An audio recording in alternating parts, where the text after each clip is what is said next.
Parmi la dizaine d'allocutions prononcées au cours de cette rencontre, il y a celle des présidents Idriss Déby Itno, maréchal du Tchad, de Félix Tshisekedi de la RDC, de Faustin Archange Touadéra de la RCA. Tous ont retracé les moments forts de cette histoire qui a marqué un tournant dans l'émergence de la France libre. Le chef de l'État de la RDC, Félix Tshisekedi, a profité de l'occasion pour en appeler à la solidarité avec les populations de l'Est de son pays. La République démocratique du Congo est confrontée à l'Est du pays à un terrorisme aveugle auquel s'adonnent des bandes armées qui font subir de violences sans nom aux populations et particulièrement aux femmes et aux jeunes filles, tantôt violées, tantôt enterrées vivantes, tantôt décapitées. Comme hier, il est difficile pour un pays de mener seul ce combat. Le président centrafricain Faustin Archange Touadéra, quant à lui, est revenu sur le devoir de faire vivre la mémoire de ceux qui ont versé leur sang pour la liberté.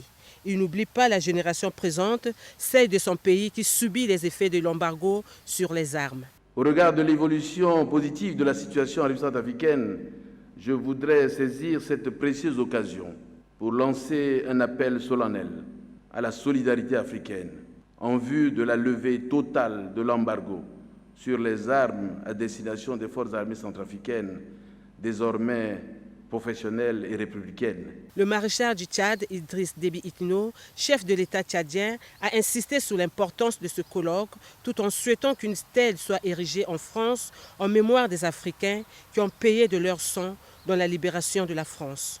Il n'est pas concevable que l'image du soldat tchadien ou centrafricain, ou congolais, ou camerounais, ou gabonais soit effacée de la mémoire collective et qu'aucune stèle mémorielle digne de ce nom ne soit érigée en France pour immortaliser cet acte exemplaire de solidarité humaine marqué de sauts de sacrifices immenses et d'indicibles souffrances.